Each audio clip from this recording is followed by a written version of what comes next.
Qualcomm. And so Alexander is going to talk about, I guess, a UE perspective of 5G NTN and even 6G NTN. Thank you.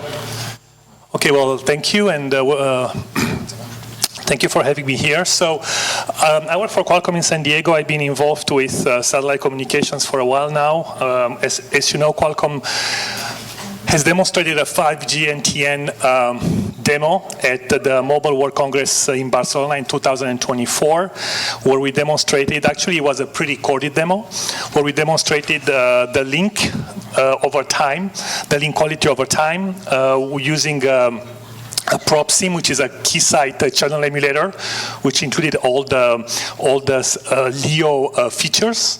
And then our software or our protocol stack actually included the SIG19 that people were mentioning, all the Doppler compensation, frequency compensations required for LEO satellites.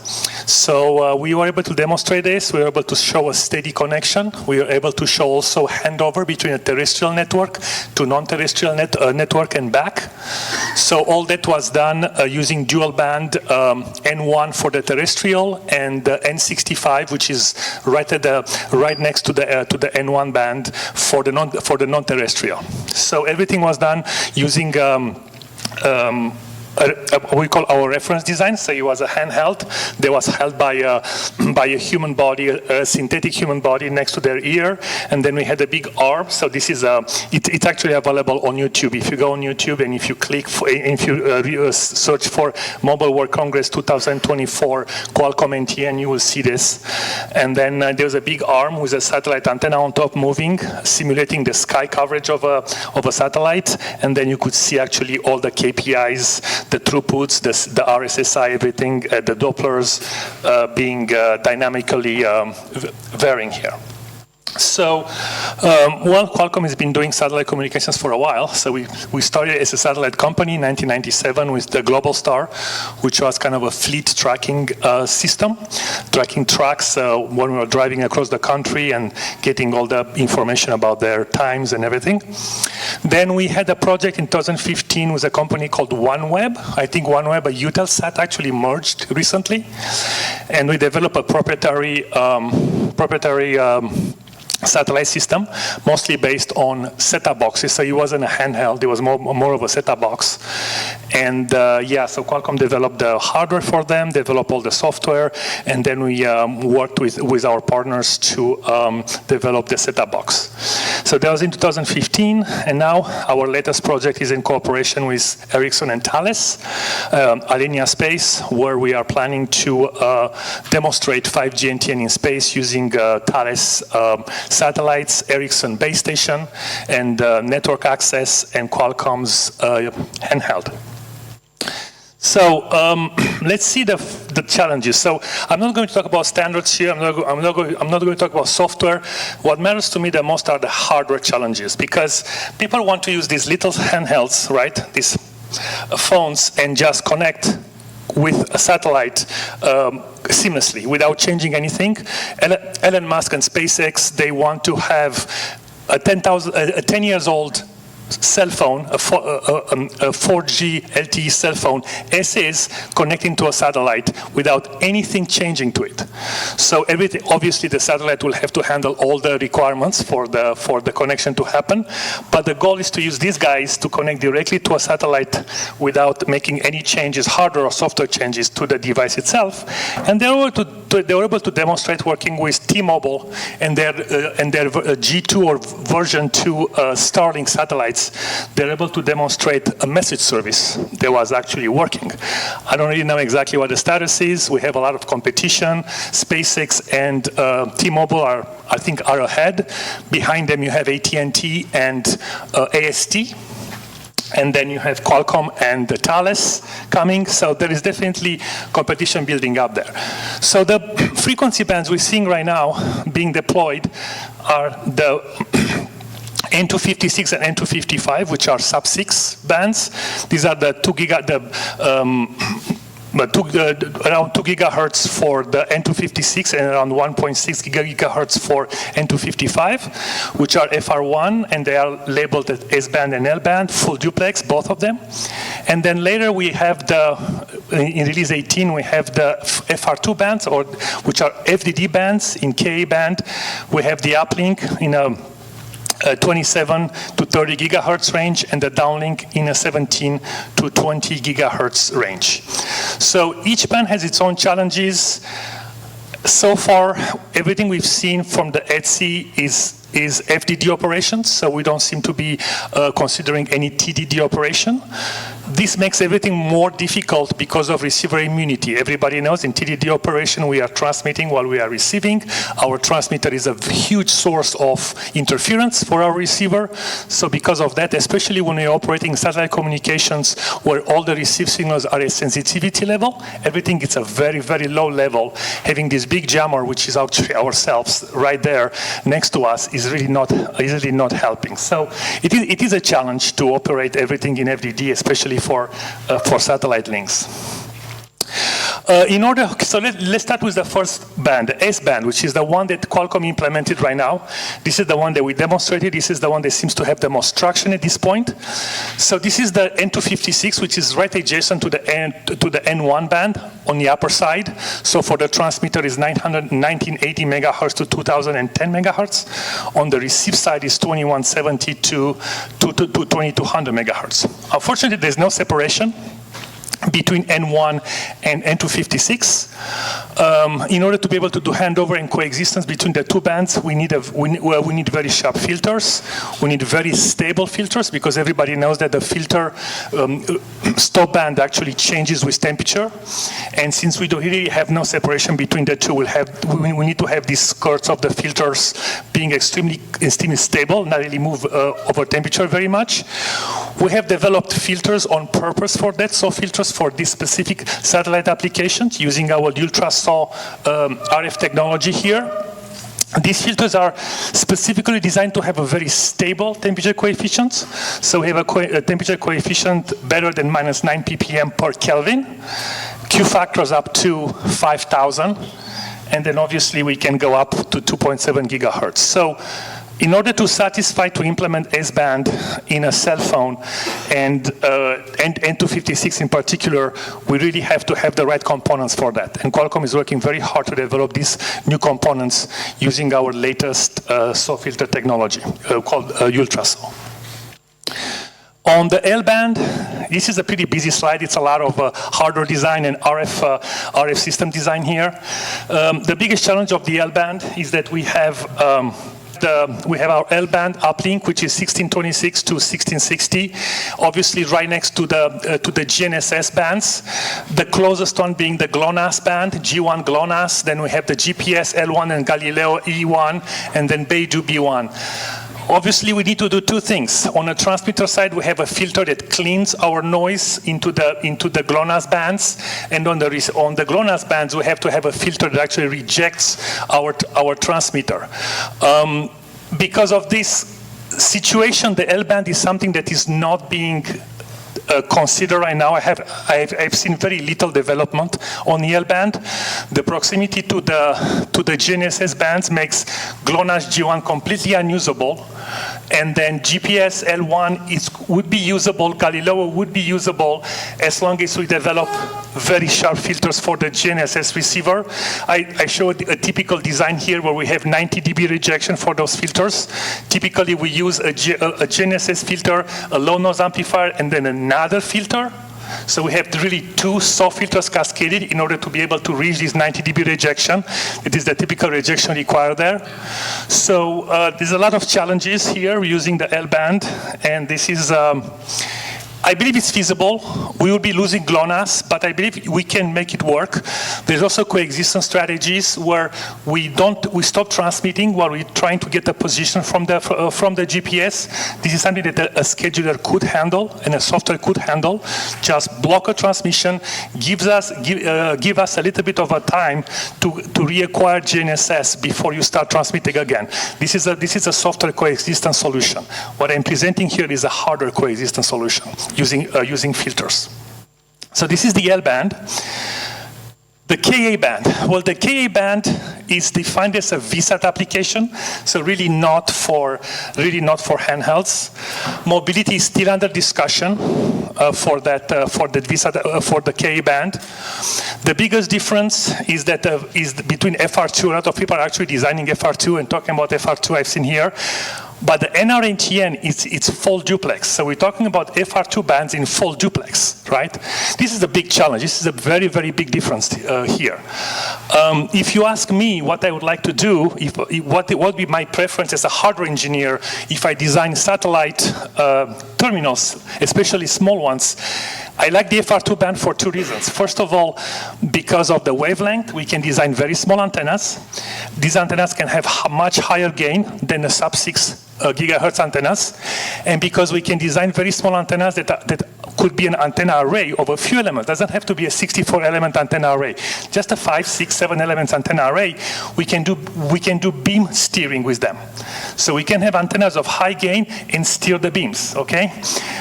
This is very useful for me. This is something that I would like to see FR2 used for satellite communication, but not in FDD.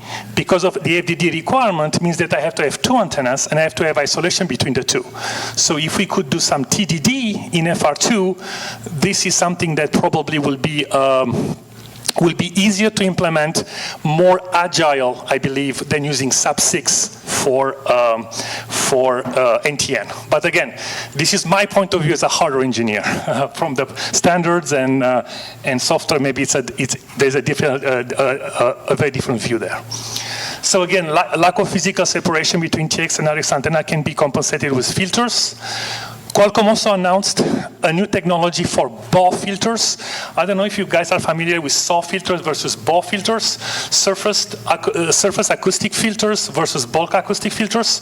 Some, the surface ones have horizontal propagation, where the bulk one have vertical propagation. The advantage of BAW filters is that they can operate at higher frequencies. So we could look into using receive filters for full duplex in FR2. Again, I repeat, biggest challenge for NTN in FR2 is full duplex. We could use those filters. Qualcomm is developing a ultra BAW technology. We have shown filters with very high rejections, all the way up to 7 gigahertz. However, we are still years away from 17 to 20 gigahertz. Remember, our receive band for FR2 or for NRNTN is 17 to 20 gigahertz, right? So we need filters that will reject our transmitter in a passband of 17 to 20 gigahertz. 7 gigahertz is nowhere near 17 to 20 gigahertz. But we do believe that the BAW filter technology in general, Qorvo actually had a paper published showing that they have concrete measurement and prototypes showing good performance of BAW filters at 17 gigahertz. So maybe, but we are still years away from that BAW filters. Antenna design, again, as I said, the biggest challenge for NTN, especially for handsets, is the antenna itself, right? We're supposed to just be walking around and being able to be in a continuous link or continuous connection with our satellite. This is something that's really not a good idea. It's counterintuitive somehow. We need to use antennas that have much higher gain. The location of the antenna is important. Right now, typical handsets have two antennas on the top, two antennas on the bottom, and two to three antennas on the side. We could use the best antennas actually are the ones that are on top of the phone. These two antennas on top of the phone, because the hand is away from them. There is some body blockage, but not as much. And using two antennas, the nice thing about it is that we could use selective diversity on this. Means we can switch the antennas from one to the other depending on which one operates better. So these are things that we can do with two antennas. A single antenna is going to be a big challenge. It's going to maybe you can get a messaging service, an emergency service, where all you have to do is send some text messages at very low data rate. But if you want to get video, if you want to get broadband communication, broadband bandwidth, is definitely something that is going to be very hard with a single antenna. We also need to know that with 2 antennas, we might be able to reach power class 2 being 26 dBm by using the 2 antennas simultaneously. The challenge will be to pair the antenna radiation patterns in such a way that they point roughly in the same direction. Remember, satellite communications, it's a point-to-point, it's a line-of-sight kind of link. There's not that much multipath available for us, so it's really line-of-sight. Also, we need to make sure that we can coexist with GNSS. Typically, NTN does not transmit before they get a position location. So we have to get a position location before we can send a RACH up there. So the GNSS has to operate first before we even send anything to the satellite.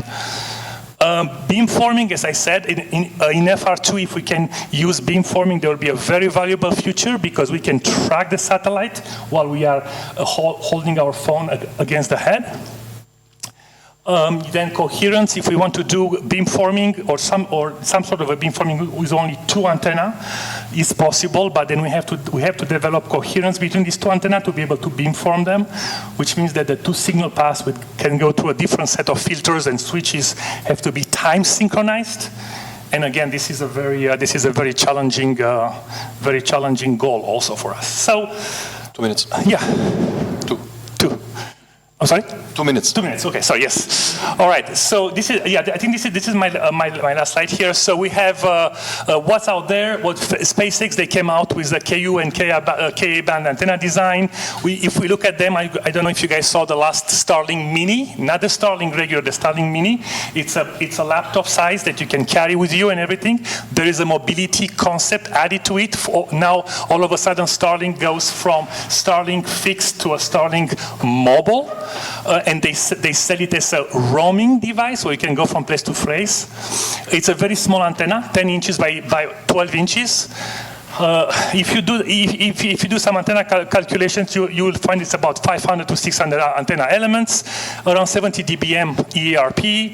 It's supplied by USB-C, less than 40 watt, and we can see throughputs 100 to 200 megabits. So this is a portable system. It's not a handheld, but it is a portable system. So then I think there are some challenges here. I think my time is up, but there is definitely NTN. It's a big hardware challenge for us. So thank you. Thank you, Alexander.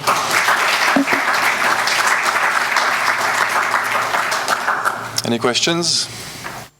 You mentioned about the TDD for FR2. Correct. So, but TDD Yes. itself is inherent to interference. Is TDD, I'm sorry, go ahead. TDD inherently has interference. You have to do synchronization between different operators. Okay.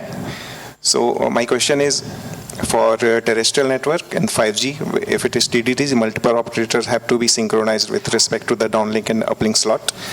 So when we go to the satellite scenario and you have multiple operators, then the thing which we synchronization which is applied for the terrestrial, is it applicable for the NTN as well?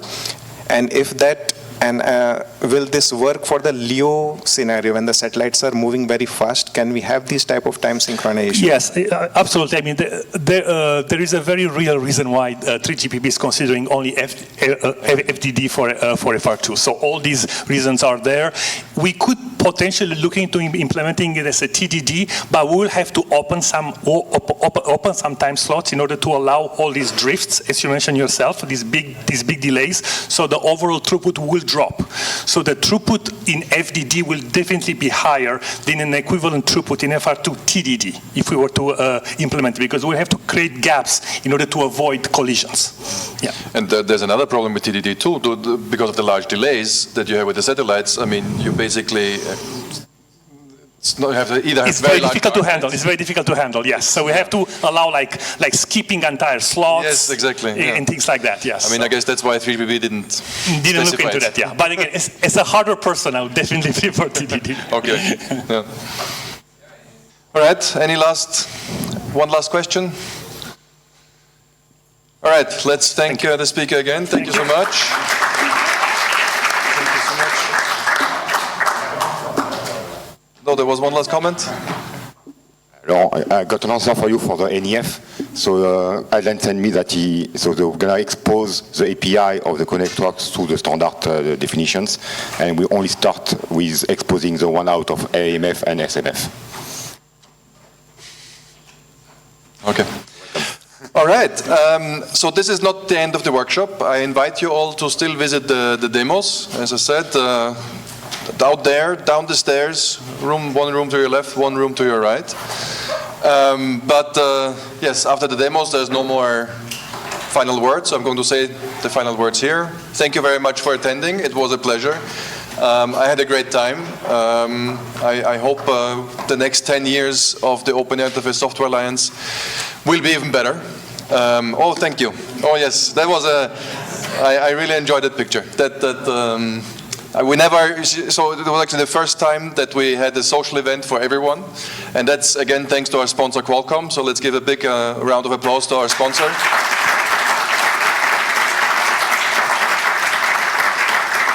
And yeah, thank you. See you again next time.